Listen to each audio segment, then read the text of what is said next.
हरे कृष्ण। दंडवत प्रणाम। गीता के प्रथम अध्याय के श्लोक संख्या 16, 17, 18 और 19 के बारे में। ओम अज्ञानतिमिरान्धस्य ज्ञानाञ्जन शलाकया चक्षुरुन्मिलितं तस्मै श्री गुरुवे नमो। विष्णुपादाय कृष्ण पृष्ठाय भूतले श्रीमती भक्ति वेदांत स्वामी नामिने नमस्ते सारस्वते देवे गौरवाणी प्रचारणे निर्विशेष शून्यवादी पाशादि। जय श्री कृष्ण चैतन्य प्रभु नित्यानंद श्री अद्वैत गदाधर श्रीवासादि गौर भक्तवृंद। हरे कृष्ण कृष्ण हरे हरे हरे राम राम राम हरे। श्लोक संख्या 16, 17। अनंत विजयं राजा कुंतीपुत्रो युधिष्ठिरः मुकुलास देवश्च पण सुघोष मणिपुष्पको काशश्च परमेश्वासा शिखण्डी च महारथा धृष्टद्युम्नो विराटश्च सात्यकिश्च पराजिता द्रुपदो द्रौपदेया च सर्वशा पृथिवीपते सुभद्रश्च महाबाहु संघान दद्मुख पृथक पृथक। संजय कहता है कि हे राजन, कुंती पुत्र राजा युधिष्ठिर ने अपना अनंत विजय नामक शंख बजाया तथा नुकुल तथा सहदेव ने सुघोष एवं मणिपुष्पक शंख बजाया।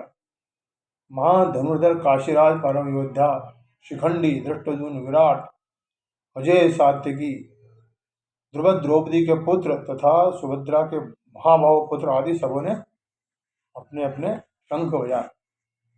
रूपाल तात्पर्य में बताते हैं कि संजय ने राजा धृतराष्ट्र को अत्यंत चतुराई से यह बताया कि पांडु के पुत्रों को धोखा देने तथा राज सिंहासन पर अपने पुत्रों को आसीन कराने की अविवेकपूर्ण नीति जो है लागनीय नहीं है। लक्षणों से पहले ही वह सूचित हो रहा था कि इस महायुद्ध में सारा कुरुवंश मारा जाएगा। भीष्म पितामह से लेकर अभिमन्यु तथा अन्य पौत्रों तक विश्व के अनेक देशों के राजा महाराजा उपस्थित थे। सारे के सारे लोगों का विनाश निश्चित है। यह सारी दुर्घटना राजा धृतराष्ट्र के कारण होने जा रही थी, क्योंकि उसने अपने पुत्रों की कूटनीति को प्रोत्साहन दिया था। श्लोक संख्या 19 में कहा गया, स घोषो धातराष्ट्राणाम हृदयानि विदारित नवस्य पृथ्वीं चैव तुमुलो व्यनुनादयत्।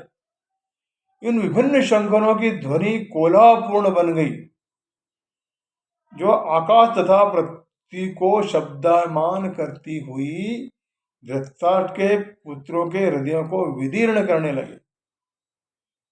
जब भीष्म तथा दुर्योधन के पक्ष में अन्य वीरों ने अपने अपने शंख बजाए तो पांडवों के हृदय विदीर्ण नहीं हुए। इसी घटना का वर्णन नहीं मिलता, किंतु इस विशिष्ट श्लोक में कहा गया है कि पांडव पक्ष के शंखनाद से धृतराष्ट्र के पुत्रों के हृदय विदीर्ण हो गए। इसका कारण स्वयं पांडव और भगवान कृष्ण में उनका विश्वास था। परमेश्वर की शरण ग्रहण करने वालों को किसी प्रकार का भय नहीं रह जाता। वह कितनी विपत्ति में क्यों नहीं हो, वो हमेशा सुरक्षित रहता है। तो संज्ञा 20 में बताया गया है, अथ व्यस्थितान दृष्टा धातराष्ट्रान कपित ध्वजा प्रवृत्ते शस्त्र संपादे धनुरुद्यम्य पांडवा ऋषिकेशम तदा वाक्य विधवाहम महीपते। उस समय हनुमान से अंकित ध्वजा पर आसीन पांडु पुत्र अर्जुन अपना धनुष उठाकर तीर चलाने के लिए उद्यत हुआ। हे राजन, धृतराष्ट्र के पुत्रों को व्यूह में खड़ा देखकर अर्जुन ने कृष्ण को कुछ वचन कहे। युद्ध प्रारंभ होने वाला था। उपरोक्त कथन से ज्ञात होता है कि पांडवों की सेना की अप्रत्याशित व्यवस्था से धृतराष्ट्र के पुत्र निरुत्साहित थे, क्योंकि युद्ध भूमि में पांडवों का निर्देशन भगवान कृष्ण के आदेशानुसार हो रहा था। अर्जुन की ध्वजा पर हनुमान का चिन्ह भी विजय का सूचक है, क्योंकि हनुमान ने राम तथा रावण युद्ध में राम की सहायता की थी, जिससे राम विजय हुए थे। इस समय अर्जुन की सहायता के लिए उनके रथ पर राम तथा हनुमान दोनों उपस्थित थे।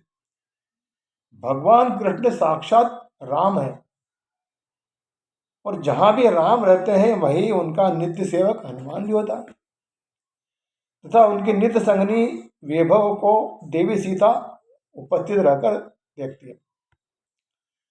अतः अर्जुन के लिए किसी भी शत्रु से भय का कोई कारण नहीं था। इससे भी अधिक इंद्रों के स्वामी भगवान कृष्ण के निर्देश देने के लिए स्वयं उपस्थित थे। इस प्रकार अर्जुन को युद्ध करने के मामले में खरा परामर्श प्राप्त था। ऐसी स्थितियों में जिनकी व्यवस्था भगवान ने अपने शाश्वत भक्त के लिए की थी, निश्चित ही विजय के लक्षण दिखाई दे रहे थे। हरे कृष्णा दंडोत।